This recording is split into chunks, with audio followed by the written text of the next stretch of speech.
नमस्कार, स्वागत है आपका जनता टीवी में। मैं हूं आपके साथ सचिन चौहान।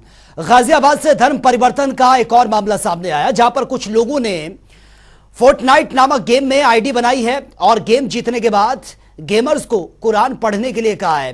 वे डिस्कॉर्ड चैट ऐप के माध्यम से साथी गेमर से भी बात किया करते थे और जहां वे उन्हें जाकिर नाइक और तारिक जमील के वीडियो दिखाते थे ताकि उनका धर्म परिवर्तन किया जा सके। गाजियाबाद पुलिस बच्चे के धर्मांतरण रैकेट खुलासे वाले मामले में पाकिस्तान का एंगल भी इसमें सामने आया है। मजिस्ट्रेट और केंद्रीय जांच एजेंसियों ने भी गाजियाबाद में डेरा डाल लिया है। आपको बता दें कि गाजियाबाद पुलिस ने खुलासा किया था कि किस तरीके से ऑनलाइन गेम के जरिए नाबालिग बच्चों का धर्मांतरण यह करवाया जा रहा है। गाजियाबाद के सेक्टर 23 की यह वही जामा मस्जिद है जिसके कमेटी के सदस्य अब्दुल रहमान को गाजियाबाद पुलिस ने 2 दिन पहले गिरफ्तार किया था और साथ ही शहनवाज नाम के दूसरे आरोपी को पकड़ने के लिए गाजियाबाद पुलिस महाराष्ट्र में जगह जगह दबिश दे रही है।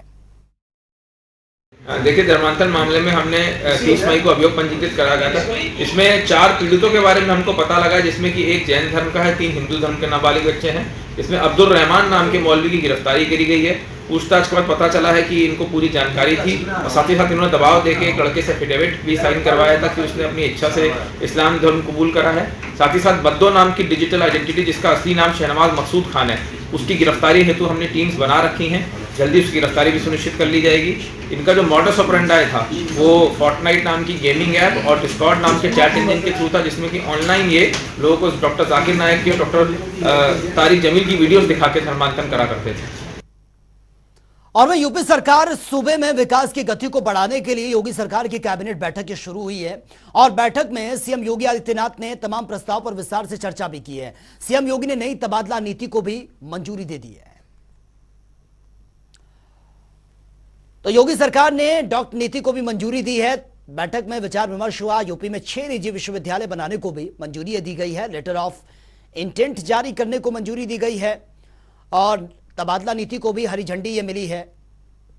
तो 12 प्रस्ताव ऐसे थे जिस पर इस बैठक में ये मोहर लगी है। रक्षा एरोस्पेस इकाई रोजगार नीति का प्रस्ताव भी ये रखा गया था। सीएम योगी आदित्यनाथ की अध्यक्षता में जो आज बैठक हुई थी और काफी महत्वपूर्ण यह बैठक रही है और लगभग 22 प्रस्ताव को इस बैठक में मंजूरी ये दी गई है। और वहीं समाजवादी पार्टी 2024 के लोकसभा चुनाव की तैयारी में जुट गई है।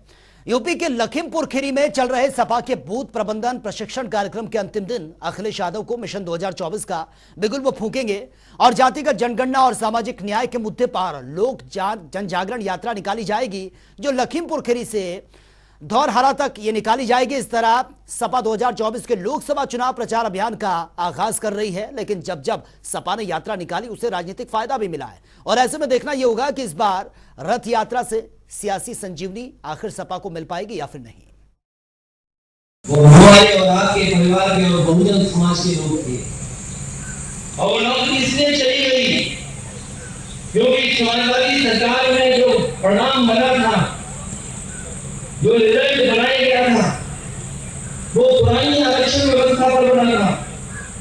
4 दिन बाद भारतीय जनता पार्टी ने जो रिजल्ट बनाया उसमें नई आरक्षण व्यवस्था लागू कर दी और जब नई आरक्षण व्यवस्था लागू हो गई तो वो 1700 नौजवान जो ऊपर वाली कैटेगरी में शामिल हो गए थे, जिन्हें नौकरी मिल गई थी, जिन्होंने मिठाई बांटी थी।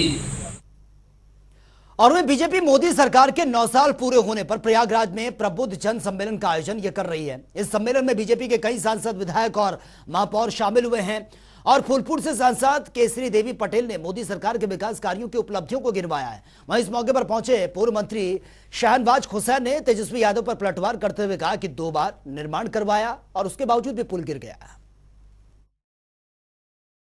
यशस्वी प्रधानमंत्री नरेंद्र मोदी जी के 9 वर्ष के कार्यकाल को जनता तक पहुंचाने के लिए ये कार्यक्रम चलाए जा रहे हैं। आज़ादी के 65-70 साल पहले जो इतने दिन में काम नहीं हुए हैं, वो मात्र 9 साल में, 9 वर्ष में देश के प्रधानमंत्री नरेंद्र मोदी जी ने हर क्षेत्र में काम पूरा किया है। इसी के लिए हम ये मोदी जी के 9 वर्ष बेमिसाल मनाने का कार्यक्रम ये कर रहे हैं। और ब्रजेश पाठक आज दौरे पर थे और पाठक ने बीजेपी पदाधिकारियों और कार्यकर्ताओं ने जमकर उनका स्वागत किया। फूलमाला पहनाकर उनको बुके भेंट की गई। इस मौके पर उन्होंने बताया कि केंद्र सरकार सफलतापूर्वक 9 साल पूरा कर चुकी है, जिससे कि देश प्रदेश में अमन शांति स्थापित हुई है। गरीब असहाय जरूरतमंद को काफी फायदा भी मिला है। पहले गांव में भी आपको एक तरह की साड़ी पहने मिल जाएगी। कौन सोचता था बीसी सखी घर घर पहुंचेगी? आज हमारी बहनों ने बीसी सखी के माध्यम से ग्रामीण अर्थव्यवस्था को अपने हाथ में लेने का काम किया है। 100 रुपया बैंक से निकालना आपको बैंक जाना पड़ेगा, लेकिन हमारी बीसी सखी बहन गांव में आपके दरवाजे आकर आपका रुपया जमा भी करती है और निकालने का काम करती है। ये चमत्कारी काम माननीय मोदी जी ने करके आपके गांव में दिखाया। और वहीं आगरा में हुए व्यापारी सम्मेलन में डिप्टी सीएम केशव प्रसाद मौर्य पहुंचे हैं। डिप्टी सीएम ने व्यापारियों को जीएसटी के बारे में बताया और कहा कि जीएसटी से देश तरक्की कर रहा है। कुछ गैंग हैं जो जीएसटी का दुरुपयोग कर रहे हैं। वहीं मीडिया से बातचीत करते हुए उन्होंने अखिलेश यादव और समाजवादी पार्टी पर भी जमकर निशाना साधा है। 2014 का आंकड़ा पार करेंगे। 2014 के लोकसभा चुनाव में हमारे 73 सांसद जीते थे। 2024 में उत्तर प्रदेश से 80 जीते और माननीय नरेंद्र मोदी जी 2019 से भी बड़े बहुमत की सरकार देश में बनावे और देश को विश्व गुरु बनावे, इस संकल्प के साथ देश भी खड़ा है, पार्टी भी खड़ी है।